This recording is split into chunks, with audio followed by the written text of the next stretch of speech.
हाय सगळ्यांना, श्री स्वामी समर्थ. नागपंचमीला नेहमीच म्हणजे श्रावण सोमवार आता चालू झालेले आहेत. उपवासाचे वेगवेगळ्या प्रकारचे सणवार येतात. तर ज्वारीच्या लाह्या करतात, बिजाणे करतात. तर नागपंचमी विशेष हे म्हणजे आमच्याकडे बिजाणे आणि ज्वारीच्या लाह्या करतातच. पण त्या ज्वारीच्या लाह्या नॉर्मल जे आपण ज्वारी खातो, जोंधळे खातो, जोंधळ्याची भाकरी ते नसतात.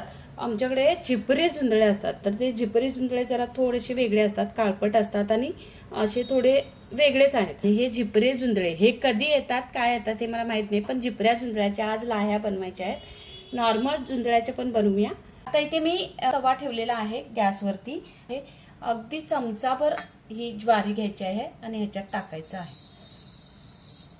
अजून थोडीशी टाकते. आणि ह्या ज्वारीच्या लाह्या म्हणजे अगदी डायरेक्ट असे पॉपकॉर्न कसे फुटतात तसे फुटतात. तर थोडंसं आधी गरम करून घेऊया. असा कॉटनचा कपडा घ्यायचा आणि फक्त असं फिरवत राहायचं. पिठाच्या तव्यावरच छान लाह्या येतात. तर थोडंसं असं कापडाने प्रत्येक असा ज्वारीचा जो दाणा आहे तो व्यवस्थित शेकला जातो. असं फिरवायचं. लाही व्हायला सुरुवात झालेली आहे.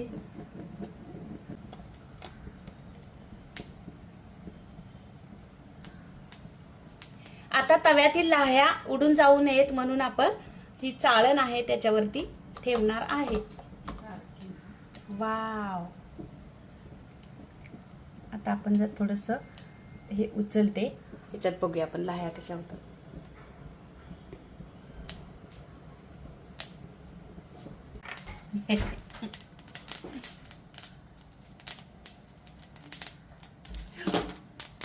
ए सॉरी, चाळण पडलेली आहे. आता दुसरी चाळण लावते मी छोटीशी. दे दे दे दे. छोटी चाळण लावली. अरे मोबाईल हल्ला. ते बघा अशा पडल्या बाहेर. ओ ओ ओ ओ छोटी चाळण लावल्यावर छान दिसते. झालेल्या आहेत लाह्या, सगळ्या झालेल्या आहेत. मी आता चाळण काढते. बाई चमचाभर टाकल्यानंतर एवढे होतात छान छान. आता आपण दुसऱ्या अजून आता परत चमचाभर टाकते आणि थोडंसं या कपड्याने असं करून घेते. तवा तापलेला असेल आणि लगेचच ही ज्वारी टाकली आणि गॅस जर मिडियम आपला असेल ना तर पटपट पटपट होतात लाह्या. फक्त थोडंसं हे सुती कपड्याने असं फिरवूनच घ्यायचं म्हणजे प्रत्येक ज्वारीच्या दाण्याला शेक बसला जातो. बघा आता लाही होते, एक दुसरी होते. तर लगेचच मी बापरे लगेचच ठेवायचं नाही. ज्वारीच्या लाह्या सगळ्या किचनभर होणार.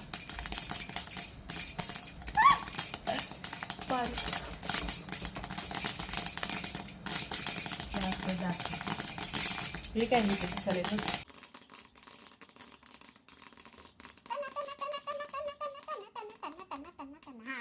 घ्यायचं लगेच. म्हणजे हे पुढे सरकवते सूप आणि ह्याच ह्यानं इकडे हे करते. हे बघा एवढे आहेत ना असं. आहा आई ग, तुम्ही नका करू. हे तापलेलं असते. हा हे बघा. आता ह्या लास्ट आहे.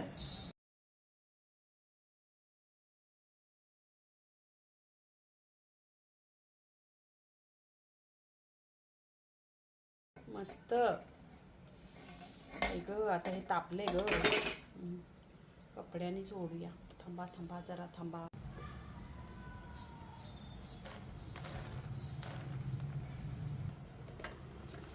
ह्या आहेत ज्वारीच्या लाह्या आणि त्या कुठे गेल्या. हे मी घरचे ज्वारी घेतलेली ना तर ते अर्धे झालेत अर्धे नाही झालेत असं झालं. ते कशामुळे मला नाही माहिती. होत असेल. पण हे झिपरे जुंधळ्याच्या लाह्या बघा कसला कुरकुरीत आणि क्रिस्पी झालेले आहेत. तर ह्याला आता पेरी पेरी मसाला टाकून मी नेहाला खायला देणार. म्हणजे नागपंचमीला हे वापरायचं असतं. बिजाणे आणि हे फक्त 6 चमचे मी ज्वारी वापरलेले आणि एवढा बाउल भरून ह्या लाह्या झालेल्या आहेत. आता ह्या लाह्या ना छानपैकी अशा दुधातून पण खातात, चहातून खातात आणि बिजाणे बरोबर खातात.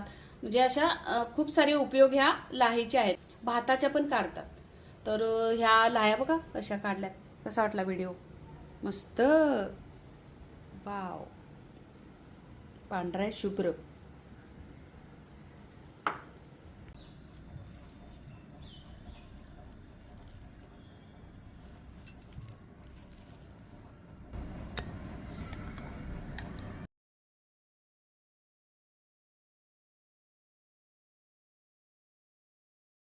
नागपंचमी विशेष मी लाह्या तर बनवलेल्या आहेत, पण मला एक विशेष सांगायचं आहे की हे जे जोंधळे वापरलेले आहे, म्हणजे ही ज्वारी वापरलेली आहे ती झिपरे जोंधळे असं बोलतात आमच्याकडे. हे थोडेसे वेगळे आहेत, काळपट आहेत आणि ह्याच्या भाकरी होत नाहीत बरं का. काळपट होतात किंवा कडक होतात म्हणून हे भाकरीसाठी वापरत नाहीत.